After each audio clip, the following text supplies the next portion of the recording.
عمران خان د موجوده حکومت شکریا ادا کړه د عمران خان میډیکل چې کوم رپورټ دی نو د هغې مطابق عمران خان څه دی ملګرو عمران خان منټل دی عمران خان لیونی دی کم کارکنان چې گرفتار شوي دي ملګرو نو د هغې متعلق هم ډیر زیات اهم خبر پرون چې عمران خان کم تقریر کړی دی نو د هغې متعلق به هم نن ویډیو کې تاسو سره خبرې کوو راځو ملګرو د پرونۍ ورځې چې کم اپډیټ تیر شوي هغه در سره شریک کومه خو ګورې ګیلمن یم درنه ویډیو تاسو نه شیر کوئ خبرونه نن ډېر زیات اهم هم دي او زیات هم دي اولنی چې کوم خبر د ډېر ملګري دغې تمه باندې دي چې یاره کله به چې کوم کارکنان گرفتار شوي دي نو د هغې له طرفه به کله داسې ښکلی خبر راځي یاره کوم کارکنان دي نو هغوی رها کړی شو دې سیټ کې تاسو ته ښکاري ملګرو جسٹس انوار الحق पन्नों का आईजी पंजाब से मुकालमा हम लोगों को जेलों में मरने के लिए नहीं छोड़ सकते रिटायरमेंट के बाद आपको और हमें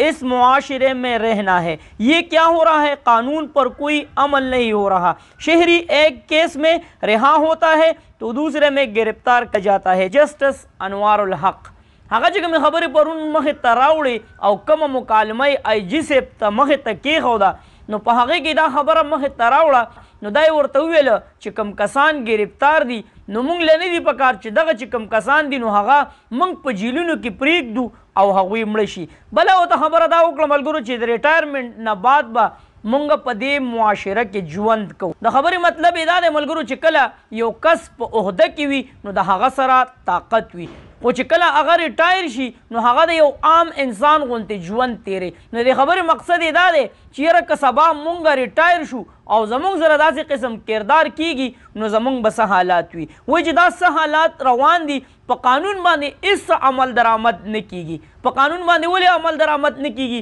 ځکه پې عمل درآمد نه کیږي چې چیف جسټس چې کوم دی نو هغه د عمران ریاض حوالې سره څو پیرې دغه وارننګ ورکړو چې یاره عمران ریاض د عدالت ته پیش کړی شي د اوسه پورې د عمران ریاض هېڅ پته نه لګي چې ژوندی دی او که مړ چې کوم عوام دي نو هغه په یو کیس کې ګرفتار شي چې کله د هغې نه رها شي نو هغه بیا په بل کیس کې گرفتار شي څنګه تاسو کتلی شئ ملګرو د علي محمد صاحب یو ویډیو په سوشل میډیا ډېره زیاته وایرل شوې وه چې هغه د جیل نه راوځي او په 15 قدمه کې هغه ته بیا د پولیسو گاډی ولاړ وي او واپس یې گاډي ته وخیژي بل طرف د ملګرو شهباز شریف صاحب چې کوم دی نو هغه هم د مهنګایۍ خلاف پرون یو بیان ورکو چې ما ته پته ده چې یاره مهنګایي ډېره زیاته ده نو مهنګایي خو زیاته ده تا ته پته هم ده چې مهنګایي سیوا ده خو د دې مهنګایۍ حل به څه دا هم سوچ پکار دی چې د دې مهنګایۍ حل څه دی دلته که د چیف جسټس دا خبره راځي چې یاره تاسو خپل منځ کې کینئ ځکه د عوام فکر هم پکار دی نن حالات وګورئ تاسو وګورئ ملګرو چې حالات دقې طرف ته د خلکو سوچ تللی دی چې په ملک کې یو انتشار جوړ دی سیاسي چې کومې هلې ځلې دي نو هغه ډېرې په عروج باندې دي خو بل طرف د ملګرو د مهنګایۍ د چا سره هېڅ فکر نشته مخکې به که یو له 70 روپۍ سیس ګران شو نو دغه چې کوم عوام دي هغوی به راغونډ شو او خپل منځ کې به دغه خبره وکړه چې عوام له رابطلل پکار دي ځکه چې مهنګایي ډېره زیاته سیوا ده خو اوس که یو له 70 کسان راغونډېږي نو هغوی دغه یو باس کوي چې یاره عمران خان دې طرف ته او نواز شریف دې طرف ته او د ملک حالات دې طرف ته روان دي نو د مهنګایۍ طرف ته د خلکو دهان نشته ګینې نن سبا د پاکستان کې ژوند ډېر زیات ګران شوی دی دا د هغې چا نه تپوس وکړه چې کوم کس په قوازه باندې د سهار نه واله د ماښامه پورې مزدوري کوي او 1500 روپۍ مزدوري اخلي نو په 1500 روپۍ مزدورۍ کې به هغه په 3000 روپۍ ست روړه واخلي نو هغه چې کومې خبرې مخې ته راوړي شهباز شریف صاحب نو هغه دغه دي سیر کې تاسو ته ښکاري چې وزیر اعظم کا کہنا ہے کہ مہنگائی اتنی ہے کہ سمجھ نہیں آتا منہ چھپا کر کہاں جاؤں وایي چې یاره مهنګایي دومره سیوا ده چې زه وایم چې زه چېرته پټ شم چې دا خپل مخ د عوامو ته نښې مهنګایي ده نو نوم پرې د شهباز شریف پروت دی وایي چې مخ چېرته پناه کړم او چېرته لاړ شم نو تاسو ورله رایه ورکړئ په کمنټس کې چې شهباز شریف صاحب سے چلو کہ وہ چرتا لال شی غریب کے منہ میں نوالا نہیں ہے غریب چاہتا ہے کہ اسے ریلیف ملے عالمی سطح پر تیل کی قیمتوں کی وجہ سے مہنگائی میں بے پناہ اضافہ ہوا ہے وایي چې یاره په ټوله دنیا کې تیل ګران دي نو د دې وجې زمونږ په ملک کې هم مهنګایي ډېره زیاته سیوا ده تفصیلات کے مطابق وزیر اعظم شہباز شریف نے جمعہ کے روز کراچی میں ایک تقریب سے خطاب کے دوران مہنگائی کے حوالے سے اعتراف کرتے ہوئے کہا ہے کہ تسلیم کر رہا ہوں مہنگائی اتنی ہے کہ سمجھ نہیں آتا منہ چھپا کر کہاں جاؤں نو دا خو ملګرو د شهباز شریف صاحب هغه درانه لفظونه چې اخره کې بیا هم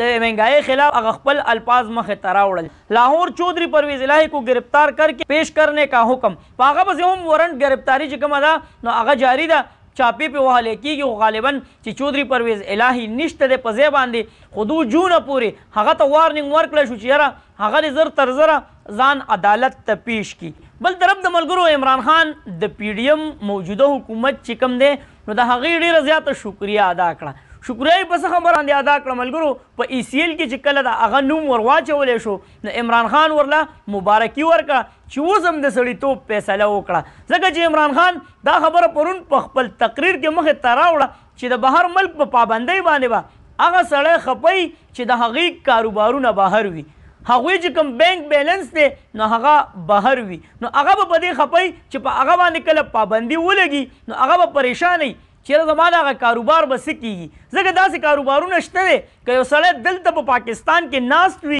او هغه خپل کاروبار له هلته نه ځي خو بیا هم یو میاشت دوه بعدې پړه کې راځي چیرې زه لاړ شم چې زما د هغه فکټرۍ به څه حالات وي نو چکر خامخا لګوي نو عمران خان وویل چیرې زما خو بهر ملک کې نه جایداد شته نه مې څه فکټریان شته خو که څه دي دلته په پاکستان کې شوکت خانم دی هغه جوړ کړی دی د عوامو دپاره نو زما څه کار دی چې زه بهر ځمه نو په دې شکریه ادا کړه تقریبا یادېږي چې 700 دي که 800 کسان هغې په ای سی ایل کې ور واچول نو پی ډي ایم والے هم حیران کړي دي چې د دې سړي سره مونږ څه وکړو خو زه د دې یو مثال در کوم خلک وایي که نه وایي د ده مثال د سپرینګ دی دا چې ته څومره لاندې بوځې نو که دا تا پرېښودو نو ګوره بیا به بل طرف ته ځي نو په دې باندې چې کوم دی نو د موجوده حکومت شکریه ادا کړه بل طرف د ملګرو عمران خان پرون میډیکل رپورټ راغله چې عمران خان لیونی دی عمران خان د خولې په ځای پوزې له روټۍ وړي ځکه لیونتوب خو دقه وي ملګرو کله چې یو انسان د دې نه خبر چې یاره شپه څه ته وایي ورځ څه ته وایي عمران خان په دې باندې څه ردي عمل ورکړی دی ملګرو اول خو عمران خان دغه ردي عمل ورکو چې یاره دا کوم رپورټ زما راغله او کومو ډاکټرانو وکړه نو دا حقه ډاکټران دي چې نواز شریف یې بهر ملک ته لیږلی دی کومه طریقې لیږلی دی ملګرو د نواز شریف چې کوم میډیکل رپورټ راغلی و ملګرو نو په هغې کې دا ویلی کېدل نواز شریف حالات ډېر زیات خراب دي او مشکله ده که هغه بچ شي په پاکستان کې نو چې کله هغه بهر ملک ته لاړ شي نو الله جل شانه به ورله ډېر عمر او ژوند ورکړي نو دا هم حقه ډاکټران دي چې نواز شریف حالات یې داسې شو کړي چیرې نواز شریف نن دی او که سبا دی نو هغه وفات کېږي نو هغه بهر ملک ته واړو په هغه رپورټ باندې نن هم الحمدلله نواز شریف ښه تندرسته دی ښه برابر دی او ښه ښکلی ژوند تیری نو دا حقه ډاکټران دي بل طرف د ملګرو د لیونتوب خبره کوو چې یاره وایي عمران خان لیونی دی نو تقریبا 14 ورځې مخکې چې کله په نیب کې د عمران خان پیشي و هغه ګرفتار شو نو هغه ټایم سره د ده ټیسټونه شوي وو په جیو نیوز باندې دغه چې کوم ریکارډ دی نو هغه شو شوی په هغې کې دومره پورې ویلی شوي وو چې یاره د بلډ پریشر دی نو هغه هم بالکل ټیک دی د وینې چې کوم چال چلن دی نو هغه برابر دی خو دغه رپورټ ولې دوی مخې ته راوړي وو ځکه یې مخې ته راوړي وو چې یاره که دې رپورټ کې مونږ مسله پیش کړو نو عمران خان به بیا د جیل نه وځي نو د دوی خو دا پلیننګ وو چې یاره عمران خان به مونږ په جیل کې ایثار کړو دغه رپورټونه به پیش کړو حالانکې خپل هغه زخم یې هم ورله ښودلی و چې یاره د خپې زخم هم نشته مکمل داسې دی لکه د 14 کالو الک نو 15 ورځې مخکې د عمران خان چې کوم میډیکل رپورټ راغله نو په هغې کې عمران خان مکمل کلیر و په دې سوچ باندې هغوی دغه رپورټ راوړی و چې یاره عمران خان که اوس مونږ په دې رپورټ کې مسله پیش کړو نو عمران خان بیا د جیل نه وځي نو په دغه پلیننګ باندې رپورټونه صفا پیش کړه خو دلته کې دوی ته پته نه وه چې 14 ورځې بعد به بیا یو داسې میډیکل رپورټ راځي چې په هغې کې به عمران خان مکمل لیونی حسابیږي نو اوس چې کوم رپورټ راله نو د هغې مطابق د دوی دا سوچ دی چیرې عمران خان اوس یا چېرته بهر ته ولېږلی شي یا چېرته جیل ته لاړ شي یا پاگلخانې ته ویسي چیرې دا مکمل بند کی اوس تاسو یو فیصله وکړئ زه تاسو د یو 3 کسانو چې کوم خبرونه دي هغه ته مخې تقدمه اوس به تاسو فیصله کوئ چې لیوني څوک دي دې سیټ کې تاسو ته ښکاري ملګرو دا غالبا فیصل کریم کنډي دا ملګرو غالبا چې د پیپل پارټۍ دی که غلطېږم نه د پرون اروای نیوز والا چې کومه انټرویو ورکړې ده نو په هغې کې دا خبره کړې ده چې عمران خان جلد امریکا جا رہا ہے یو طرف دی وله په ای سی ایل کې نوم واچو چې دا بهر ته نشي تللی په ملک کې به وي بل طرف د ملګرو دغه پیشنګویي ورکوي چې عمران خان به ډېر زر د پاکستان نه امریکې ته ځي نو اوس عمران خان لیونی دی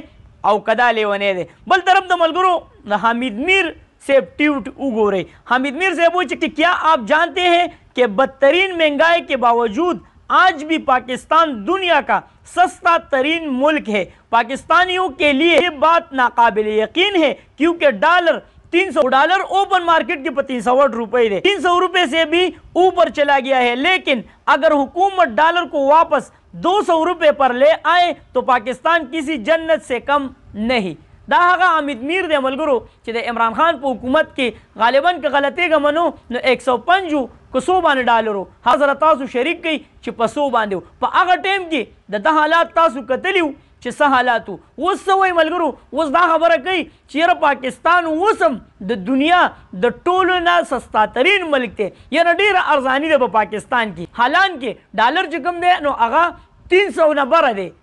बल तरफ तक चरे दा डॉलर 200 रुपए तराशी नो पाकिस्तान बिया द जन्नत पशांति यो मुल्क थे नो बिल्कुल ता तो खबर आबर तनख्वाह मिलावीगी और तो पर एसी की नास्ती खुदल द पाकिस्तानी अवाम न तपोसु कच द मुल्क स हालात थी ग्रानी कम हद तो रसीदा नो हामिद मीर उस दारा दुए जी हामिद मीर रोक दे औ कले वने उस राजू मलगुरु दे चा तरफ था वजीर खारिजा जनाब बिलावल भट्टू जरदारी सेब हगा परुन ना बोलो जो कॉन्फ्रेंस करे दे सेट के तास तखकारी कि अफगानिस्तान महफूज होगा तो सबसे पहले उनकी आवाम को फायदा होगा। पदग पल तकरीर की हगा दा खबर ओकल कि जमुंग मिशन दा दे कि मुंग द अफगानिस्तान ची कमी मसली दी हगा सही तरीके से रा हल को द अफगानिस्तान वाली से दा खबर ओकल मलगरो चेर अफगानिस्तान ची कमी मसली दी नुमुंग कोशिश करो कि अगवल पर सही तरीके से रा हल को न दा उस्ताद सोचो कि मलगुरु पर अफगानिस्तान के डॉलर पर 100 रुपये दे, पर अफगानिस्तान के डॉलर पर 87 रुपये दे, पर भारत के डॉलर चिकम दे न अगर पर 83 रुपये दे, बांग्लादेश के पर 107 रुपये दे और पाकिस्तान के पर 100 दे पर 308 न दा बोल दा अफगानिस्तान हालात टिक गई और दा अफगानिस्तान दा पारा बसो चौपी कर गई दल दा बखपल मुल्क के हालात दी और दा लग्या दे उस दाला वेले कीगी वो चरा रवान वजीर आजम से चिकम दे न अगर जमुंगा बिलावल भट्टू जरदारी से भी कि बखपल मुल्क की दालत थी और दबल मुल्क सूचना और सर डूमर फिक्र दे कि पूरा कॉन्फ्रेंस दा अफगानिस्तान पर हालात बांधे कड़े दे नो दादरे कसान उस तासुमा तो हुआ है कि दादरे कसान ले वनी दी और कना इमरान खान ले वने दे इमरान खान दा वही चेर जमा मर गो जुन चिकम दे आगा पाकिस्तान के दे दा ले वने दे इमरान खान दा वही कि जमा दा सोच दे कि दा मुल्क पर तरक्की बांधी उचत शी और दा कम हालात जो पदे मुल्क के रवान दी नो अल्लाह दे दा टिक की दाले वने दे औ करो दे सेठ के ताउस तख्कारी मलगुर इमरान खान ने अपने कारकुनों के नाम जारी पैगाम में कहा कि फिक्र न करे पार्टी ऐसे ख़त्म नहीं होती। इमरान खान पुल कारकुनान होते हुए जेर तासु फिक्र मक हुई पार्टी चिकम द पदे तरीका माने न खत्मीगी शे यो MPA तीजी या चिकम द पार्टी मटी दी MPA MNA नो अगी रवान दी नो पार्टी पदे तरीका मान दी खत्मीगी। पार्टी ऐसे ख़त्म नहीं होती, पार्टी तब ख़त्म होती है जब नज़रिया ख़त्म होता है। पार्टी हल खत्मीगी चिकल द अवाम नजरिया खत्म शी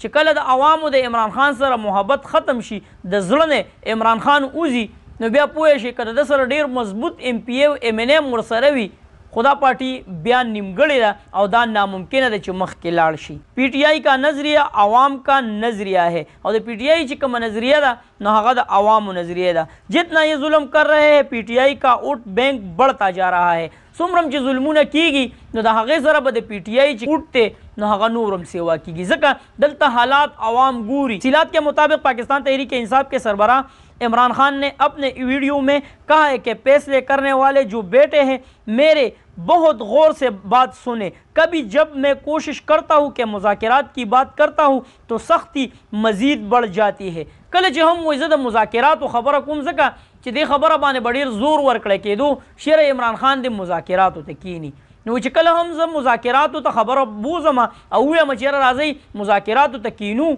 नो सख्ती नूर हम सेवाशी। उन्होंने कहा कि अब भी वक्त है हमसे कोई बातचीत तो कर ले और मुज़ाकरात के ज़रिए मसले हल कर ले। वो जम वक्त दे जमा सर दी मुज़ाकरात होता जमा ची कम पेशकश थे दा खुद का पेशकश थे चेर मा सर दी लिकल उगड़े शी ची द पाकिस्तान ची कम हालात दी नो हगा टिक्कीगी ज़बदा पार्टीम प्रेदम ज़बदा मुल्कम प्रेदम द दे खपल कौम द दे खपल अवाम द दे खपल पाकिस्तान द पारा ख्वाही तो पता दा कि दा कम हालात जुड़ शुवी दी पाकिस्तान के द महंगाई नो दा कंट्रोल न बहर दी जगह द पाकिस्तान हवाले सरा दा खबर अड़ी रजियात मशहूर दा मुंग वाड़ो और गट शु मलगरो خو دغه خبر راځي چې کله هم په پاکستان کې یو سیز ګران شوی دی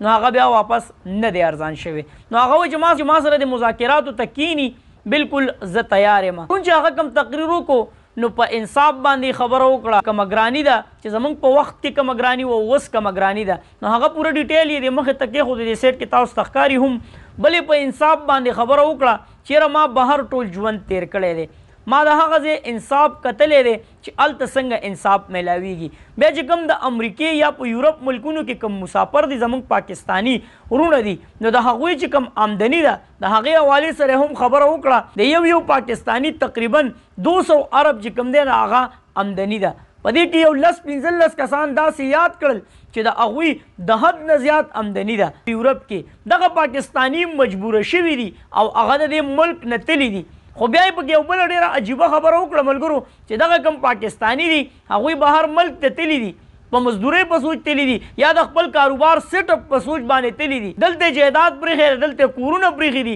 نو چې کله څه وخت بعد هغوی د یورپ نه راغلي دي نو دلته په پاکستان کې داسې حالات دي چې هغه چې کومې ځمکې دي نو په هغې ورله هغه ګاونډیانو یا رشته دارانو هغوی په ورله قبضه اچولي. نو دلته انصاف نشته دلته نظام ټیک نه دی. بیا د هغې کسانو چې کوم یورپ ته تللی دی او هلته ځان سیټ اپ کړی دی نو د هغوی بچي په اعلی سکولونو کې تعلیمونه حاصلوي د هغې د بچو نه ډاکټران جوړیږي د هغې د بچو نه انجینران جوړیږي. نو د هغوی ژوند نن موږ IMF ته د 6 ارب روپو دپاره څومره مینت کوو او په یورپ کې چې زمونږ کم پاکستانی وروڼه دي نو د هغوی آمدن وګورئ نو تاسو به حیران شئ. نو په انصاف باندې خبره وکړه په اکانمي باندې خبره وکړه. دغه ملګرو د نن ورځې چې کوم اپډیټ دي نو هغه مې ستاسو سره شریک کړل. تاسو رایې څه ده هغه را سره په کمنټس کې لازمي شریک کړئ او ویډیو خو کم از کم ملګرو سره شیر کوئ چې موږ ته هم داد میلاویږي. نو ویډیو د ملګرو سره شیر کړئ چې څومره هم ملګري دي چې هغوی د پرونۍ ورځې د اپډیټ نه خبر شي. چېرته مې الله هم ښاد آباد او خوشحاله ساته. اخره کې یو آواز پاکستان زنده باد مسلمان زنده باد تل دی وي آباد دی وي زموږ وطن پاکستان دی او مسلمان دی. لوی الله پامان.